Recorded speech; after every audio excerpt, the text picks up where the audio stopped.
Hello and welcome back to the What the Falk Happened This week in association with the Viper Goalkeeping podcast, which is a bit of a mouthful. But as many of you know, we normally like to cover a range of football-related topics, but this week's news, as far as today's guest and myself are concerned, and probably the listeners, centres on only one thing, and that's Sunderland have sacked Phil Parkinson. So to join me to discuss everything surrounding Sunderland's next potential appointment and the Phil Parkinson era with two very special guests. First up, we've got Sunderland Mad, Sky Sports News presenter, and the best-looking man with a moustache, probably since Freddie Mercury. Tom White, how are you doing? Are you all right? Very well. I'll be a lot better once I've shaved this off, believe me. One more day. I quite like it. I'm not going to lie. Oh, God. I don't. Yeah, I don't. Tom Selleck. Yeah. I'll take that one, Danny. I'll take that. It's not a bad comparison. I would take Tom Selleck as well, to be fair. But as you might have noticed, the next voice is Frankie Francis' best mate, and of course, former Sunderland Player of the Year, Danny Collins. How are you doing? Are you all right? I'm good, Graham. Thank you very much. Yeah, good. I'm enjoying that commentary, Danny. I think it's good. You enjoying it? It's really good on the SFC and Frank. I don't know if Frankie's ever done commentary before, but if he hasn't, he's made a good start. I think he's good. Yeah, no, he said to be fair, he hadn't. I mean, obviously he does the stadium announcement and radio work, doesn't he? But no, I think, as you say, he's got into it and he's doing well. And I think it's difficult in terms of we've only got the one camera really for the games. You know, that halfway line camera. It'd be nice if we had the multi-camera. So I think that's something they're looking to add in the next few weeks, hopefully. So helps for replays and stuff, doesn't it? Different angles and what you see. So. Yeah. How come we got was it the MK Dons? I've totally gone off topic here, but the MK Dons game, there we remember it. How did that have all the angles and stuff like that? Was that because it was picked by TV? Yes, yeah. So I think the EFL picked one game of the day to go and do for international viewers and things, and we were the game that day, and it actually worked out quite well because that morning Frankie wasn't feeling too well. If you remember, we'd done the preview show, but he was at home and I was sat next to the pitch on my own, so we were sort of doing it on Zoom as well. But yeah, so it helped that we had the guy from the EFL. They sent the commentator along as well, so he was sat a few seats along from us there. And as I say, it was better, wasn't it, with the different camera angles as well, as you say. If it wasn't such a bad game, it would have been all right. But one of the games that led to today's podcast, to be fair. But we'll kick straight off. I'll go sort of with you first, Tom. What's your initial reaction to the news that Parkinson was sacked? My initial reaction was I didn't expect it to happen until the takeover is done. So my initial reaction was, are we going to get a statement immediately to say the takeover is done? Like when Chris Coleman was sacked, 5 minutes later, we were told that Ellis Short had gone and Stuart Donald was coming in. And that's what I was half expected. So that hasn't happened as yet. I don't think it was... The fact that he went, I don't think is a huge surprise. I expect him to go when the takeover was done anyway, just purely based on the fact that we haven't gone forward since he came in and he's been here long enough. In fairness to him, he did. Some fans always talk about how we don't have an identity, right, in terms of a style of play. Well, actually, after a while, Parkinson did get one. It just wasn't one that we were particularly happy with.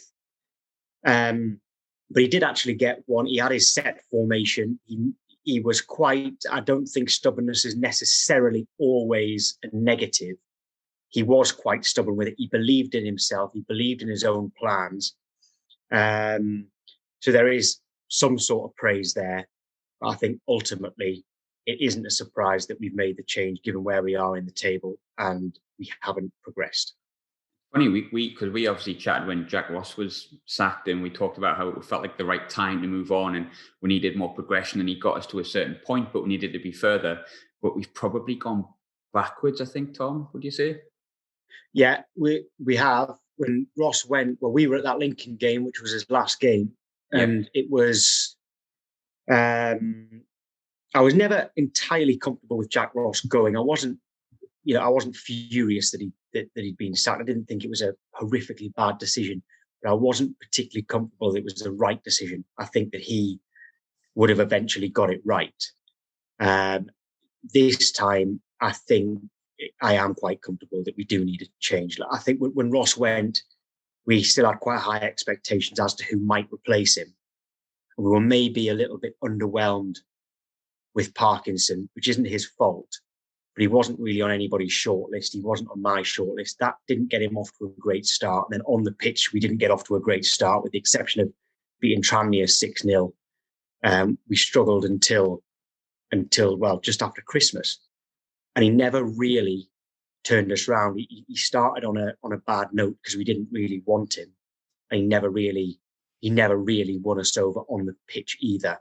And I think this time, now that he's gone, like when Jack Ross went, as fans, our expectations are quite high.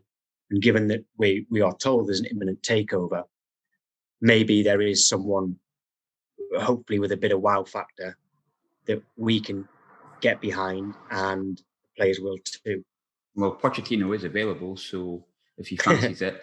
Danny, what was your reaction to this? Like, obviously you've been watching the games and you've been, I suppose, essentially part of the club and whatnot, but were you surprised after the demeanour maybe around the club recently, or do you think it was coming? No, I think as Tom's touched on, I think it's a results business as well at the end of the day. And I think if you look at the last month alone, we haven't won. Performances are stale, I think, not really getting better. If you're not playing well and you're grinding out results, which we have done it earlier in the season, and you get away with it to some extent. But I think just in recent weeks where performances haven't really been great, and then we're not beating teams, and then you look at the table and we're gradually, that gap's getting bigger between ourselves and Hull. And we're only a quarter of the way through the season. So, and then you see what the fans are reacting to on social media. And I just think that percentage was going up in terms of the amount of the fans were wanting Parkinson to go. So the pressure sort of built in a way, didn't it? And as Tom's touched on as well, I just think that, in terms of the way Phil Parkinson set us up, I think he as Tom mentions, he's got like his base formation, usually a 3-5-2 or 3-4-3. Didn't come away from that at times where, in games, I think we could have looked at changing the formation. Prime example last week against Doncaster and Fleetwood on Friday. I think second half it was trying to just change it up. Fresh legs on there, give Elliot Embleton a bit of a run out for 20 minutes, half an hour. Jack Diamond, just a little bit of pace out wide and just go a different route. When they got back to 1-1, I think I said it on the commentary, I think, do we now go and try and kick on, go be brave really, if you like, and go and try and win the game, get back on top? Or do we just shut up shop, go defensive and think we don't want to get beat to one of our promotion rivals? And I think that's the way we went. And I think from the fans' point of view, I don't think that's the attitude they want to see. They see us as, well, we are a big team in League One. We should be looking at the automatic spots. And just the overall feeling around the club is that we're not quite on the right page, I think, with what Phil Parkinson was producing and what the fans were wanting to see. So was it a shock that he's gone? Probably not, but at the time, and again, as Tom's just mentioned, is the takeover a done deal really with Phil Parkinson leaving, and have they got someone already lined up to come in, which obviously we'll see in the next few days?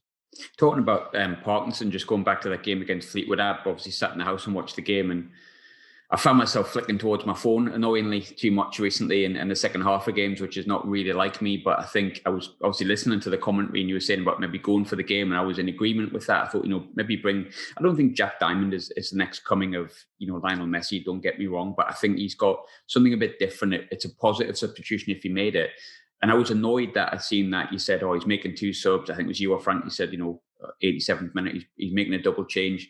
I thought, well, at least he's bringing them on at some point, but I was still annoyed then. And when I seen it was Max Power and McFadzean, and I was just like, crikey. Like that to me, it just felt a bit like the death knell. But then I was more surprised that it happened because I didn't expect the board to sack him, which I suppose, like you say, maybe does indicate that a takeover's on the horizon. Now, must be honest, as far as I'm aware, none of us are anywhere near aware if there is a takeover imminent. It would just be a guessing game, I think, at this point. But ultimately, Danny, do you think that the decision's been made because there might be something changing on the horizon then? I'd say so, yeah, definitely. I think, people will obviously say about Stuart Donald, they won't get, as much as the fans have been asking for Parkinson to go, I think, the amount he's going to be paid off, will Stuart Donald pay him off? No, so he more than likely won't get rid of him. But now, as you say, when he's been sacked yesterday, I think it does indicate to me, I could be wrong, but I think people are looking down those roads that they're, I think Jim Rodwell mentioned a few weeks ago that inroads are being made with with the takeover. So how far that is now, and is it far off? We all know it's Kyril Louis-Dreyfus who's been mentioned. Is that the one? Again, we'll only see it in a few days. Hopefully something gets sorted. And in the meantime, have they got the manager lined up, or is it a process of taking their time and seeing if they can get the right man? And obviously, I think Andrew Taylor's in charge for tomorrow night's game. But yeah, we need to act fast as well while we're still in a position to get back at the teams above us. Don't let it drift over the next few weeks, the next few games, because the games are obviously coming thick and fast. So we need to get it sorted as soon as possible while we're still in that pack and still got a good chance of getting back to the likes of Hull and Peterborough. Yeah, absolutely. And the next couple of fixtures, the game tomorrow night and the game on Saturday. I mean, we're lost at home to MK Dons. I know that, but these two, whoever was in charge, we should actually be winning the next two games. And because we've only got 2 points from the last 3 games, we really have to get 6 points. I actually think Parkinson probably would have got the 6 points in the next 2 games, but we can't have any excuses that, okay, we haven't got a manager. We've got a temporary manager, Andrew Taylor, in charge. We really, really have to win tomorrow night. Yeah, I think it's absolutely essential. Regarding the takeover, Tom, like I say, none of us know anything more than anyone else, as far as I'm aware. But when it comes to the takeover, there's been a lot of rumours surrounding who's going to be running the club, who's going to be in charge, and all this kind of stuff. And I think because of the way that it happened last time with Coleman and with Jack Ross and Stuart Donald and Ellis Shaw, I think there's naturally going to be scepticism no matter who comes in charge, unless it's Michael Dell, which he seems to have lost interest. But when it comes to ownership, before we go into management, what do you need? What do you think Sunderland need from an owner, someone who's going to be an investor, or whatever it may be? What do you think Sunderland need, Tom? Right, what we need. Remember that I always got slated for it, but always defended Ellis Shaw, because the club was always financially going to be safe with him because he was so rich. Right now, he doesn't in League One. There's a salary cap, and you can't really spend that much money anyway. So it's not like a necessity to have a billionaire owner, but it means that your club is always safe. You're not going to go into administration because it's pennies for a billionaire to make sure that we don't. So if we have a billionaire owner as a safety net, he doesn't have to really get involved. When Ellis Shaw took over, he was a billionaire and he had Niall Quinn running the club. Niall Quinn knew what he was doing. Ellis Shaw didn't have to get involved. It was perfect. Once Ellis Shaw started getting involved and Niall Quinn left, Ellis Shaw didn't really... It's not that he hired the wrong people to trust to run the club. It's that he kept getting involved himself, and running a football club wasn't his forte. So what I want to see is, if the guy Dreyfus does come in, who's got billions of pounds, he can oversee everything, but have somebody running the club like Niall Quinn did. I mean, it's not going to be Niall Quinn. He would obviously be perfect, but I want him him or her to have the money to completely support the club, and we're never in any financial trouble, but somebody who knows how to run a club, running the day-to-day, and can completely take charge, who the owner trusts, the fans trust, and has the trust of the whole club. That's what I would like to see. I hate spreading rumours because it's setting you up for a fall. But talking about people coming in charge of the club and overseeing things, there's been a big talk about a director of football, and I've heard a little rumour that there's a former, and I'll say it in inverted commas because some people might not agree, legend that isn't Quinner Phillips that has been contacted regarding the director of football. Have you heard anything of the like, and do you think it would work, a director of football system? Yeah, the director of football system should work. And if it was someone who knows, if someone who knows the club comes in, as long as that person has experience of being a director of football or working within a football club, that should work perfectly, because he would, I was going to say he or she, but it would be a he, I guess, in this case. He would know he would know the club and immediately understand the business side of things as well. So yes, that would work. But under Ellis Shaw, he had, first of all, director of football in Roberto De Fanti, and then a sporting director in Lee Congerton, which is just a different name for sporting director. with Roberto De Fanti, I'll tell you now, De Fanti's intentions were very, very good, but sometimes Ellis Short would just change his mind on what he wanted, right? And then Congerton came in, and at first, Congerton was allowed to run the club, and then again, Ellis Short would get involved and stop him, and it was that was very frustrating for them, that they were trying to run the club, and I think they would have done a good job in running the club, but that billionaire owner had too much to say. So yes, the director of football system can work, but whoever the director of football is has to be left to run the club. They have to be given full trust of how to run the club, and they've got to also have a good relationship with the recruitment team. Is the main thing they have to have a good relationship with. Also the manager, however, he might have to end up sacking the manager at some point. It's more important that he oversees the whole recruitment. He has a transfer philosophy and sticks to it, and let's hope it works. But if it's someone who knows the club and knows how to run a club, it should work perfectly.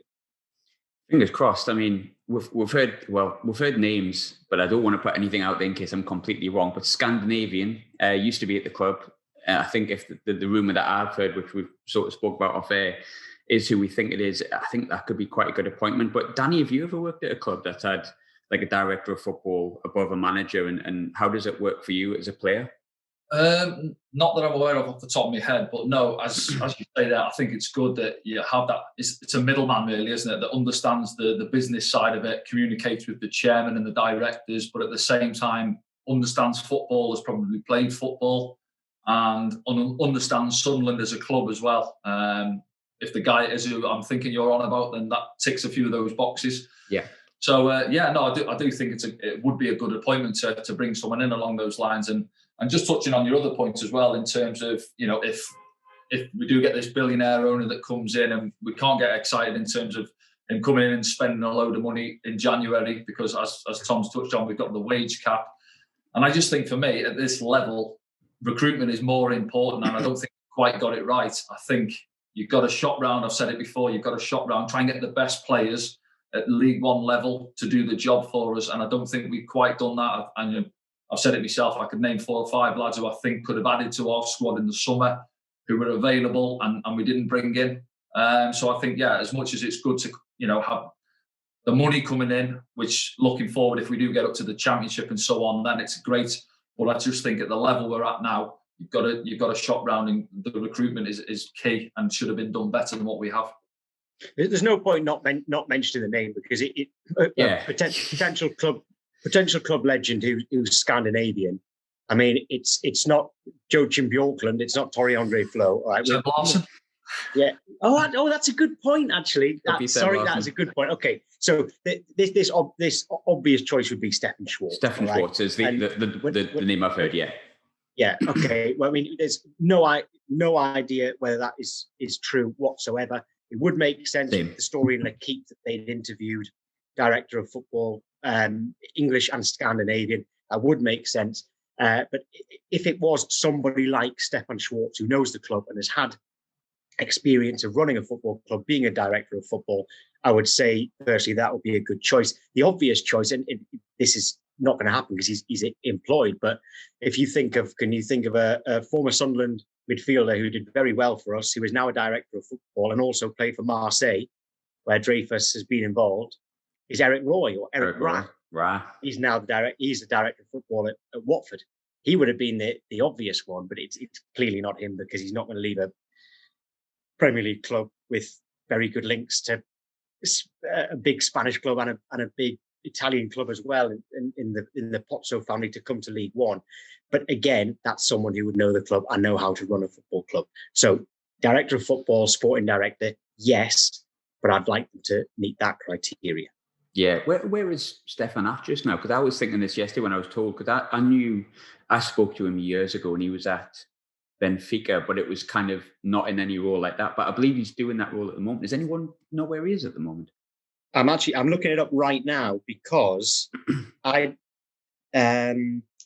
I don't think Benfica was director of football, though, wasn't he? I don't think that's where he.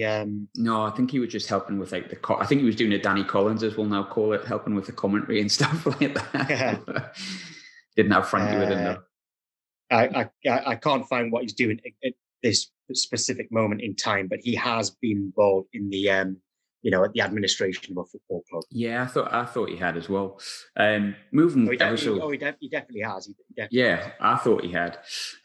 Moving away ever so slightly, because I've probably gone down a rabbit hole far too quickly, but we'll assess the Parkinson era ever so slightly. We will put ourselves through it. I'll come to you, Danny, but when he was originally appointed, could you understand the rationale behind it? I think if they were looking at, what should I say, not safe hands in terms of this league, you look at his record and people will say, oh, he's had promotions, he's got team, Bradford, I think, and Bolton done the job and got them out of this league. So I think they were looking at someone who sort of knows the lower leagues and has done a job on his CV. He's got a couple of promotions. So we'll go down that route. And as we said earlier, it didn't quite, when you bring the new manager in, you get that bit of a bounce. The lads get a bit of a lift if they've been out the team. The levels go up in training. I think we won 2 of the first 12 games, didn't we, when he came in? So it didn't happen. And then we had that spike where around Christmas time, I think it was Doncaster away, where we win there and then we go on a good run. Everyone gets our hopes up. We get excited. We get to the edge of the playoffs. And then just before lockdown, them 4 games, we blew it really, didn't we, to not make it into the playoffs. So it was sort of an up and down period for him. And then again, we start this season and we've got off to a relatively decent start, I'd say, in terms of results. Although again, I'm not been convinced in terms of performances. I think we've stumbled our way through, stuttered our way through games. We've played well in, I say, Charlton, I think Doncaster for half an hour or so. But, when you look at over 12, 13 games and you're trying to pick out, where have we played well? And you can't really off the top of your head think we've been consistent and played well. Does that then reflect on the manager and his style of play? Then possibly it does. And then when you look deeper into other things as well, where it sort of snowballed for me, I think in recent weeks, nothing against Remy Matthews, but why has Lee Burge come out of the team? I think people have mentioned, he's had an ankle injury, but I've asked 1 or 2 and everyone said he's fine. He hasn't missed a day's training. So I think Lee Burge had 6 clean sheets out of 10 and he's obviously his number 1 goalie at the start of the season. Yet why has he come out of the team? Then we've got Luke O'Nien goes in playing left centre half when we've got fit centre halves sat on the bench. Again, it's all right if you're winning games, but when you start losing games, then it gives people ammunition to come at the manager, And then again, everyone's favourite subject is substitutions. Why don't we bring substitutions on before 70 minutes? I know you can say sometimes you don't need to bring subs on. If everything's going well in the games and you're winning and you're coasting, you can just see the game out. Perhaps the manager thinks we've got a lot of games. I don't need to bring subs on. But then when we're watching games and you can see it's crying out at times for some fresh legs, if the ball's not sticking up top and there's a bit of pressure, again, the Doncaster game, second half, the ball wasn't sticking with Charlie White. Just change it. You could see the pressure building. I don't think Doncaster were doing anything great in the game, but it was just that momentum. You could feel it that they were going to get 1 or 2 chances, and it came about. And then, we only made 1 or 2 substitutions, and then again, it gives the fans ammunition to say, why didn't he freshen the game up? So it's just a few things that come about in terms of his time at the club, I think. But again, as Tom mentioned, if he's perhaps a little bit of an old school manager, he's got his base, what he likes to work from, his formations, and he likes the senior players as well. When 1 or 2 have been asking, why won't he give Jack Diamonds, Elliot Embleton coming back in, Dan Neil, give 1 or 2 of these lads a run in the team if the senior lads aren't quite doing it. And we haven't been in recent weeks, have we? No, not at all. And it's all right when you're winning games. I was all right winning 1-0 and playing badly because I'm always happy with that. But I think when the results start turning, then things have to change. And I think if you're complaining when we're winning, I don't like that. But then if the results and the performances are both bad, then you've got to start looking at freshening up, maybe changing your style of play. I wanted to touch on something quickly, Danny, as well. Mainly as a former player. I noticed last night when the announcement came on Sunderland's Twitter account, there was a few former Sunderland players had give it a like. One of them being Bolo Zenden, the other one being Barley Mumba, which I think many people noticed, and Alim Ozturk. What does that say for a manager when two of his former players have liked the Instagram? Is it something you would do? Would you have to feel incredibly strongly about it? No, I don't think players should get involved in that personally. I mean, obviously, I wouldn't myself, and I'm only doing the commentary. I think sometimes you have to show a little bit of respect to the manager, whether you got on with them or not. Now, obviously, Alan's left the club. I think he may be a little bit bitter. He might have felt that he could still offer the club, and he would have been looking for a contract. And so with Barley Mumba as well, didn't perhaps get the opportunities he would like under this manager. So, it's their opinions at the end of the day, and if they've liked it and people have jumped on that, that's fair enough. But no, I just think you don't need to perhaps get involved in that sort of stuff, and then you'll get one or two who are on social media voicing their opinions on who should be the next manager coming in as well. Yeah, absolutely. I'm sure we'll get onto that, won't we? We will. Yes, I've been looking at the favourite list on Sky Bet just to keep Tom happy. One thing I wanted to sort of mention, I'll go with you as well, Tom. We're talking about the Parkinson era, and I think, we spoke about it at the time that happened when I was with Roker Report, and you came up with some interesting names, but none of them were Parkinson. I don't think anyone's was, and it was a bit like, I think it was about as welcome as a fart and lift at the time, if I'm completely honest with you. But one of the big things that happened immediately, and I don't think it's worked out, I think the fact he's been sacked says everything. But the situation with Aiden McGeady has, maybe rightly or wrongly, hindered his time at Sunderland. What did you make of his handling of the situation with Aiden McGeady? Well, by the way, that's Stephen Schwartz thing. I've completely made that up. He's never been director of football anyway. Has he not? I don't know. I thought he had. So, but my point still stands about the criteria of a director of football. That still stands. But I've made that up, or I certainly can't find anything on the internet about it. Sky sources, that mate, and it's Sky sources. Yeah, exactly. Yeah. Oh, God, never trust them if they come from me. With McGeady, what I was told when Parkinson got the job is that he didn't like big characters. He didn't like big personalities, which isn't unusual because I was told that about Gareth Southgate when he got the England job, which is why Rooney was no longer involved. Joe Hart was no longer involved because he didn't like the big personalities. And I think that is what happened with McGeady and Parkinson, whereas Jack Ross seemed to be a good people person, was able to get the best out of his players regardless of and I don't know if Aiden McGeady is difficult at all right, but if any player is difficult, Jack Ross seemed to know how to get the best out of them. Just like, the master of it was Sam Allardyce. He got the best out of Ravel Morrison, and Sir Alex Ferguson couldn't do that, right? And it looked like, from what I've been told from people who have had Parkinson as their manager, is that with McGeady, he wouldn't have liked that type of character.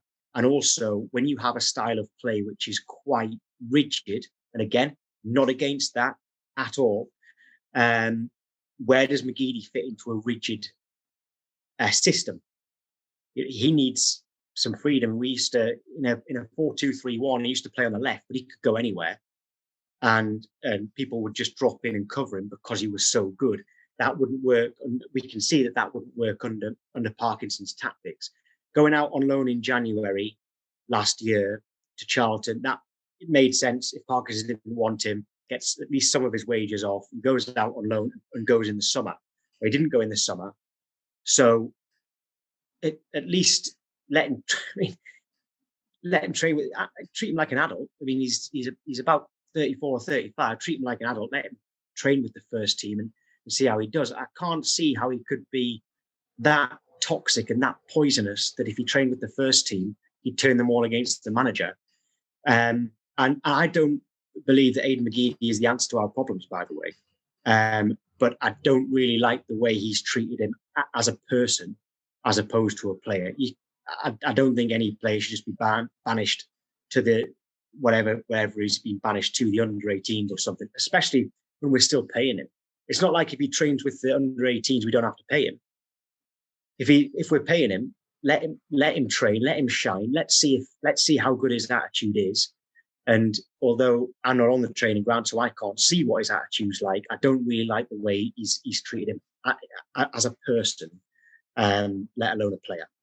I think with McGeady as well, because McGeady's definitely part of the squad, which I find really interesting, especially with him coming back for the under-23s the other week, which seemed weird at the time. Now I feel like things align a little bit, but he's definitely part of the squad. He just wasn't given a number, which I assume would be insurance. It would have been, well, there would have been no reason to not register him. I mean, that would have been, even if Phil Parkinson didn't register him, the secretary would have been foolish to not just stick his name down if there was space for him. I mean, the secretary should have just added his name because because he can be registered. I think, by the way, him playing for the under-23s was just to get him fit to leave in January. By the way, that's what I would imagine, but that could be completely different now, of course. With McGeady, Danny, he's got, I think, 6 months left on his contract. So obviously there's going to be calls on McGeady coming back in. I think there's been a bit of a war between Parky and McGeady, and you choose your side when you're the fans, and McGeady wins overwhelmingly because he's created many more better memories for Sunderland fans than Parky has, and that's a simple fact. But he's got 6 months left on the end of his contract. He's probably not going to be sold for any money if he goes in January. Would you put him back on the side for 6 months? And if he does well, then you say, brilliant, there's a new 1-year contract. If he doesn't do very well, his contract's up anyway. Would you just put him straight back in? Yeah, so I think, obviously, looking at the big picture now, when they've had their fallout or their discussions and people are saying, oh, has he been a bad egg around the changing rooms? And, I've been at clubs myself where when things aren't going well at a club, and you do get little clicks and one or two whispers around the training ground.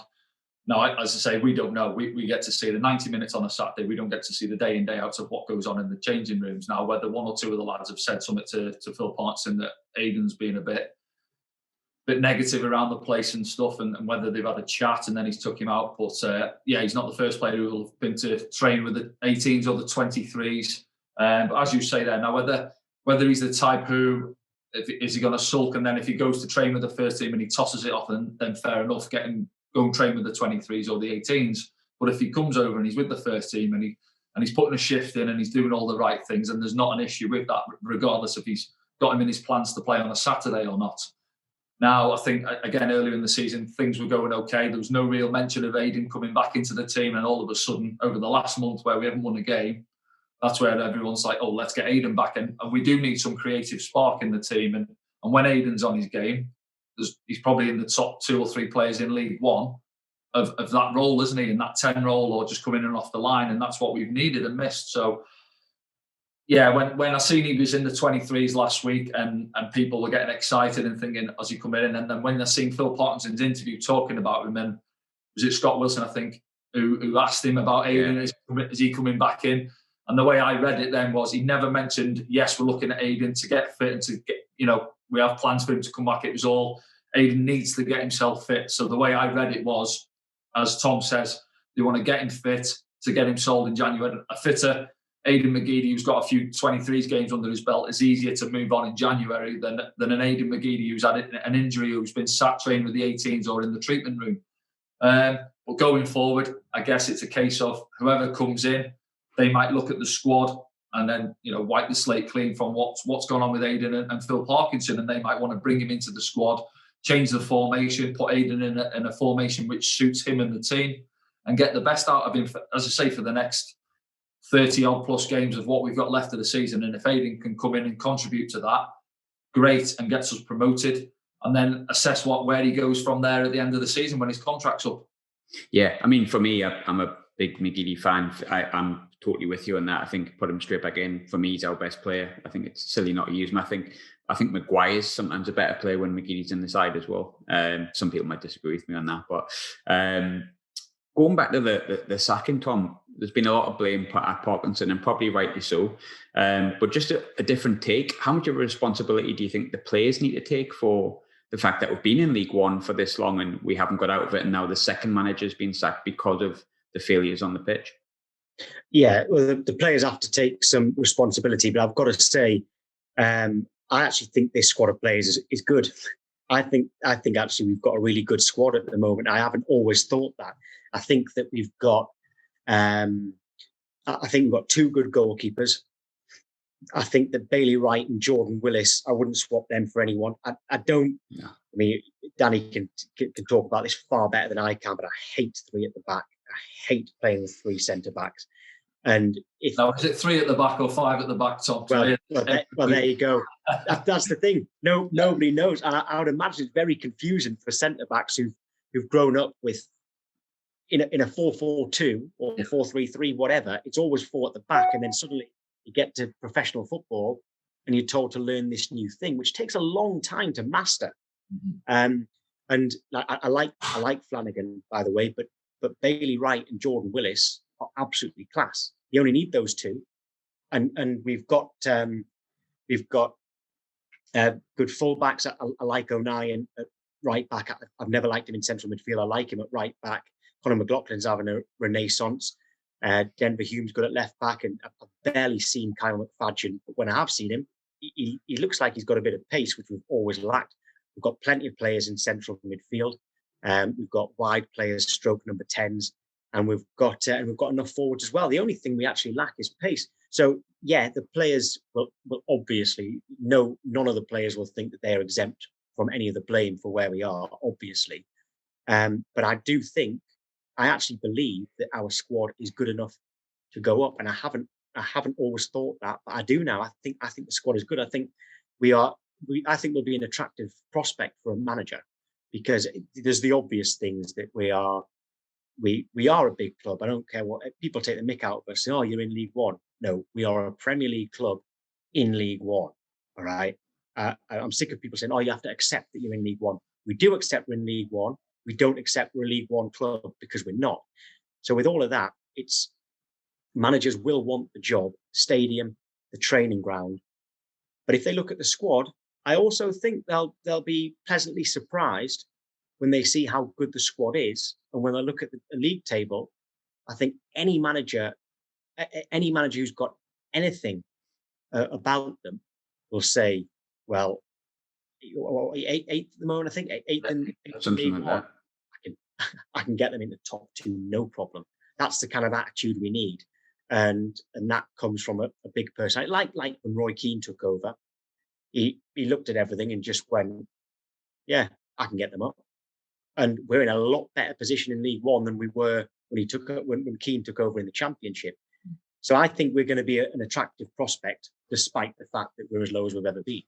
Yeah, I think when it comes to the team as well, there's certain players I don't rate at all, and I think it's certainly not the best team I've seen in my lifetime. But then it's the opposite side of that is where we are. Like you say, in League One, this is a really good squad. Like, it should be punching far higher than 8th, and it should be punching higher than potential playoffs. I mean, you've got players in there that I don't particularly rate, like Max Power being one of them, but he's won promotion from this league. There's tons of, like, when I do the review show every week, or preview show, sorry, a lot of fans say, oh, I'd love Max Power in my team. And I like Max Power. I like it. I listen to all of your podcasts. I listen to Roker Report. I listen to Wise Men Say, and Max Power gets slated. I like Max Power, and I really liked it when we had a few injuries under Jack Ross, and Jack Ross played 4-2-3-1 and played Power at number 10. Right? I like it when Power has got license to get forward. Him and I've been saying this all the time, him and Ledbetter have got the best strikes on them of all the players that we've had. They strike the ball so well, right? They need to shoot more. And that Ledbetter, okay, he has to play deep. If you let Power go forward, the closer he gets to the goal, he needs to stop getting the ball on the edge of the area, then passing it out wide. He just needs to shoot because he can do it. But I really like Max Power. I'm completely in the minority there that I really like him. I always back him. I think he's a good player. With Max, I think for me, and I think Ashley summed us up quite well when we were at the match. I always get really annoyed at Max Power, but I think it's because I know he can be better than where he is currently. That's always so in a way I rate him, but the fact that he doesn't do it consistently is probably what frustrates me. But like I say, on paper, like you said, this team at League One level, which manager shouldn't want to take it on? There's so many players for so many different positions. Yes, it looks like a poor squad because of how we've been and how they've performed. But if you get this team, firing a little bit more than maybe Ross and Parkinson has. I think we're a goal scorer, in my opinion, and pace away from a good side, which is not a bad place to be, really, is it? Graham, I'll add, just going over there, and Tom's obviously touched on the squad, but from my point of view, people will say, "Oh, how much blame do you put on a manager?" And I think you can say, as he put the brakes on him in terms of the way he wants us to play, but I think I agree. You look at the squad, and I think there's more in the squad than what they're currently showing. Not everyone. I think we've had some good, consistent performers. I think Grant's been decent this year. One or two others, Bailey Wright, and some of the others have got to start stepping up now and delivering as well. Now, whether a new manager comes in and can he get more of a tune out of the squad again, whether he tinkers the formation. Tom doesn't like the back three, and I've been there myself. I was a few years ago, all pre-season worked on a back three, got 70 minutes into the first game of the season. We went back to a back four. So all that 6 weeks of pre-season out the window because the manager wasn't happy with it. And it is completely different. And I get, I hear fans going on, "Oh, we're a back five." You only become a back five when, our neighbours down the road, Newcastle, I watch a lot of their games on Sky, and they get penned in. They have 20% of the ball. That's when you become a back five because you can't get out of your own final third. Now, for us in League One, we do have a lot of the ball, which means that Denver can get high on the left, and Luke O'Nien or Lyndon Gooch, whoever's on the other side, can get high. So it is a back three. And I think, looking at Sheffield United last season, they prime example for me. They got promoted, went up to the Premier League, and just carried on where they left off. They had the outside left centre half and the right centre half. Basham bombing forward and join in. Now, whether Tom Flanagan or Jordan Willis does it a little bit better on that side, you got to step in with the ball and commit players. But I do feel that most lads are more comfortable going with the back four. It's what you've been brought up on as a kid, really, playing it, as you say, two centre halves and your full backs. And I think some managers can perhaps go in with the attitude, I want to play, for instance, if Phil Parkinson thinks, I want to play 3-5-2, so I'm going with that, and then I'm going to fit the players into the system. Or do you go with the attitude, look at what players I've got and pick a formation which suits them? And I think that's the way we've got to go for me looking forward. I think we're more suited to I sit here and I come home sometimes from games, I'm sat in the week and I'm drawing formations out myself with the squad and looking at what players and what formations I would pick with the team we've got. And you've mentioned, Graham, we haven't got a lot of pace in the squad. So where do we get that in? I think you've got Jack Diamond, Lyndon Gooch is pacey, he's quite sharp off the mark.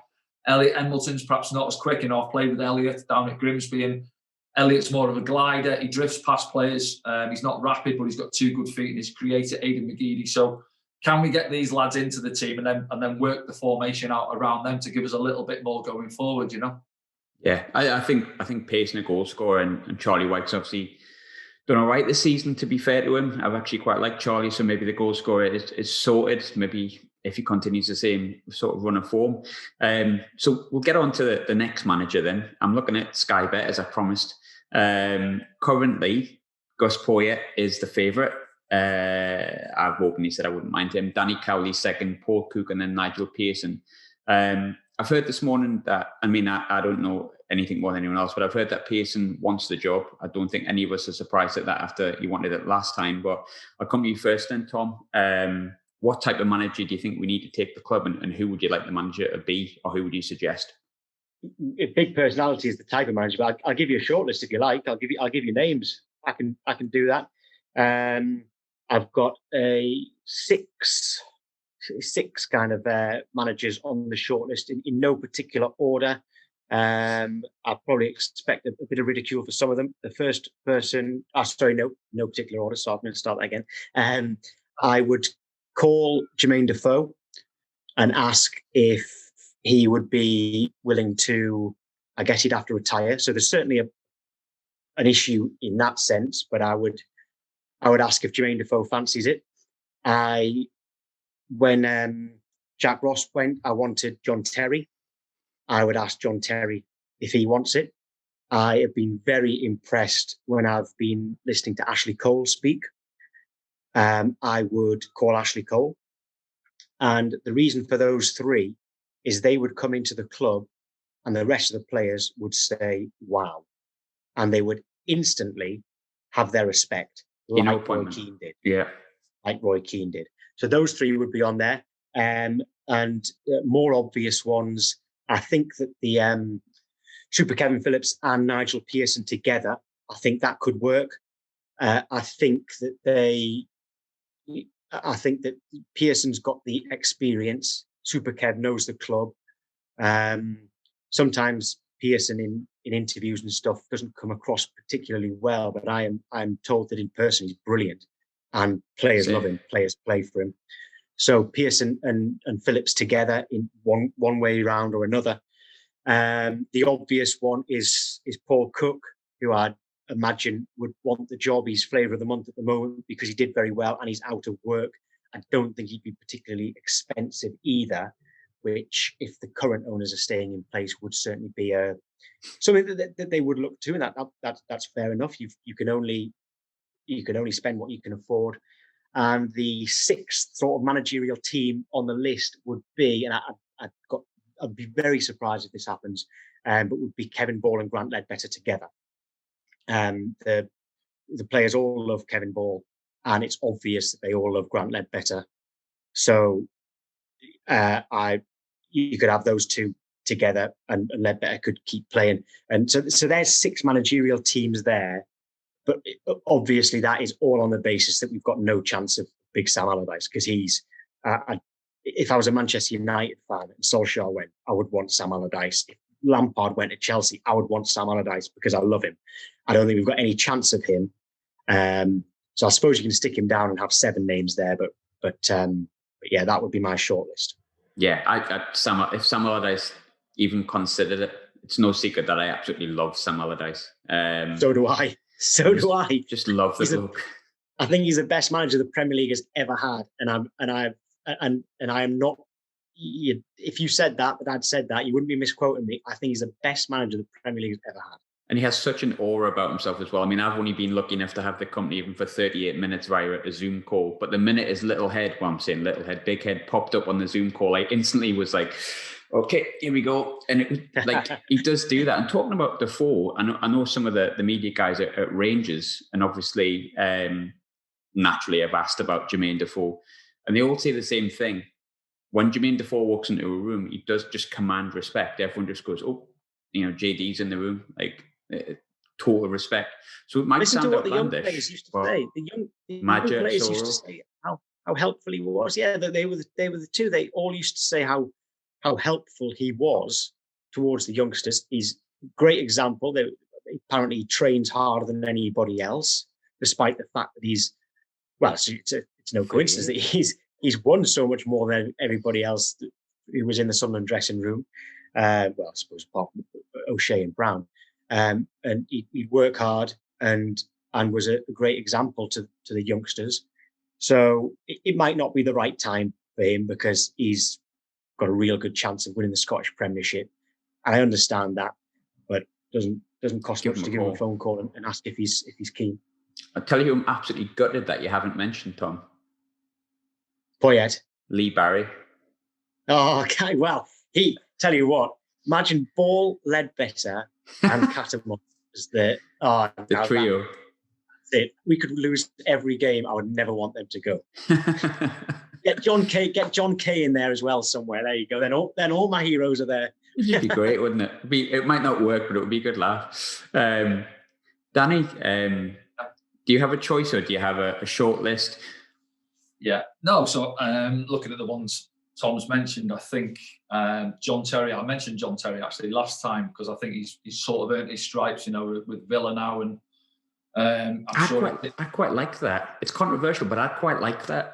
No, I think he's earned his stripes, and he's probably looking at Frank Lampard. Frank obviously went to Derby, didn't he, last year? Done well there, and I think he's ready. He'll probably feel now he's ready to take on a job, and I think it's a good starting point for John Terry if he was to come in. Ashley Cole maybe alongside him, as Tom mentioned as well. Great experience, they know the game inside out.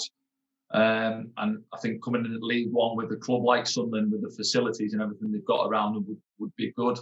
Again, you could probably put Kevin Phillips in the similar bracket to that. Kevin, he's been an assistant now with Nigel Pearson, hasn't he? 1 or 2 clubs in Leicester and 1 or 2 others, Derby. So again, Kevin, I'm sure, is itching to get the chance at taking on the club.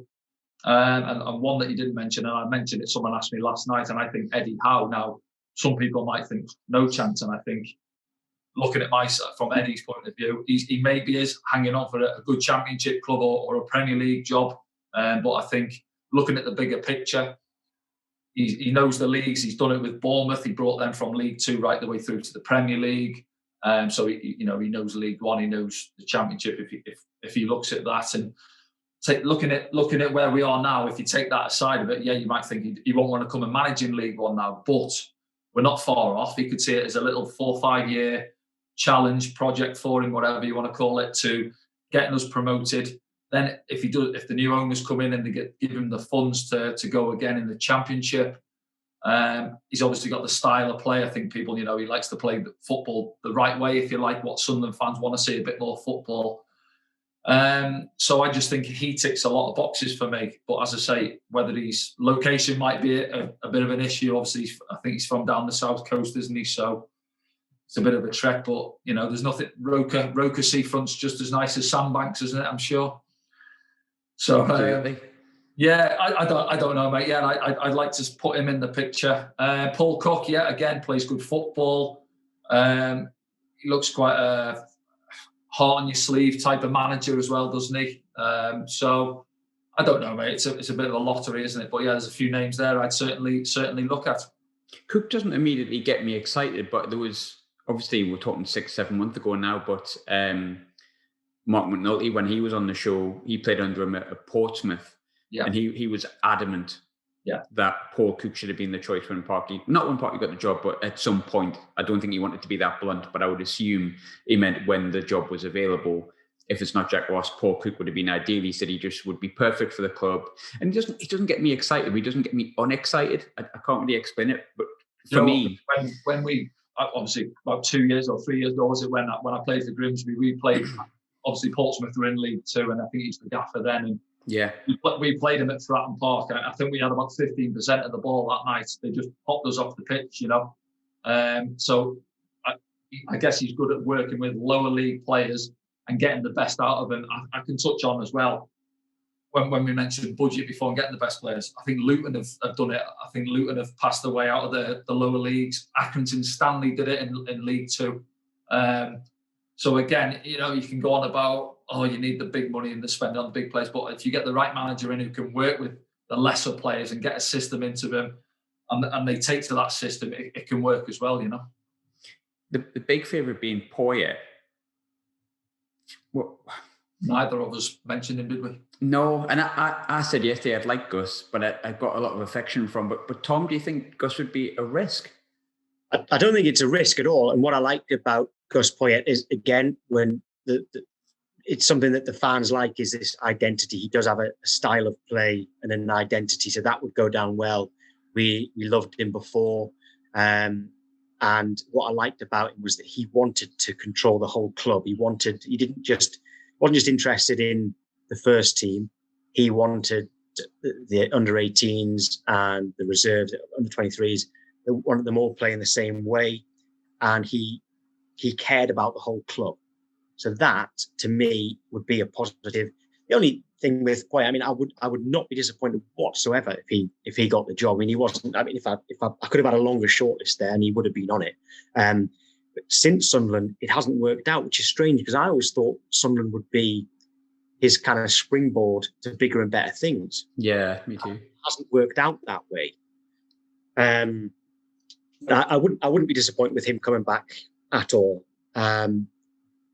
He's just not in my top 6, I suppose. That's all. He wants a project as well, doesn't he? It was a few months ago now. He was on our podcast, but he's been on Rug Report since. He's been on Speak Sunderland since, and I think he's pretty much reiterated what he said on the podcast with myself, that he wants a project. I don't think he'd come in under Stuart Donald. I think if there was no takeover on the horizon, I think there'd be no chance of that happening. But for me, I'd like to see him come back. And I won't go on about it, but there's a few examples. People say don't go back, but there's loads of examples of managers that have gone back and done perfectly well. Neil Lennon is not one of them, if any Celtic fans are listening. But Danny, then, I suppose, just to kind of like end on it, who do you think is going to get the job? If you had to put 100 quid on someone, not that you would bet as a footballer. Oh, that's a good question, isn't it? Yeah. And again, neither of us mentioned Danny Cowley, really, did we? And he's right up there as well, isn't he? So second favourite. I think they're all the favourites are all completely different types of managers as well, aren't they? Yeah. I wish Roy Keane was there. God, I wish Roy Keane was there. Tom, can you sort anything out with Roy Keane just to convince him? You're asking the wrong Sky Sports presenter to to speak to Roy Keane. When the news broke, Dave Jones was on air with Roy Keane. I would have loved to have just been the floor manager at the time to hear what they were saying. Yeah, he needs to have a word in his ear, I think. There, you as well, Danny. Do you still speak to Keane? I haven't. No, I don't think since he's left. I might have seen him once since. I'm sure I have. Yeah. But, maybe we need to get that sorted out. Tom, if you can get his number, Danny, you give him a call. Tell him the project's available and ready. Ella Short's gone. It's all good to go. We can do it again. Yeah, I'm not sure. So if I was betting, who would I go for? I don't know, Graham. It's a good question. I think I'm just going to have to sit on the fence, maybe. As you say, Gus again. He's been here before, hasn't he? And he's, football style, lower league with Brighton. I think he's done well there in the past. So, yeah. No, I think Nigel Pearson and Kevin Phillips is probably the one that most of the fans want to see coming in at the minute, yeah. Yeah, I think if I was a betting man, I'd actually have money on Gus. I don't know why. I just have a gut feeling. But Tom, just before we finish, where's your money going? Not that you're a betting man, but if you were to go on Sky Bet, where would your money go? No, I'm not a betting man at all. If it's still the current owners, the money would be on Paul Cook because it's the obvious one. With new owners, we have no idea what they're thinking. So I would say if it's new owners, then I think the most realistic one would be, if they want to get the fans on side, it would probably be Pearson with Phillips. Yeah. But current owners would almost certainly be Paul Cook. Yeah. Perfect. Lads, thanks for coming on. Thanks for giving me your time and your thoughts. It's never boring with Sunderland. I hadn't planned on doing this podcast. I planned on just talking about everyday football, but I think it'd be wrong to not discuss it. But thanks for popping on, lads. I hope you enjoyed your first appearance, and it's the first of many. Okay. No problem, Greg. Had a great time. Thank you. Thank you very much.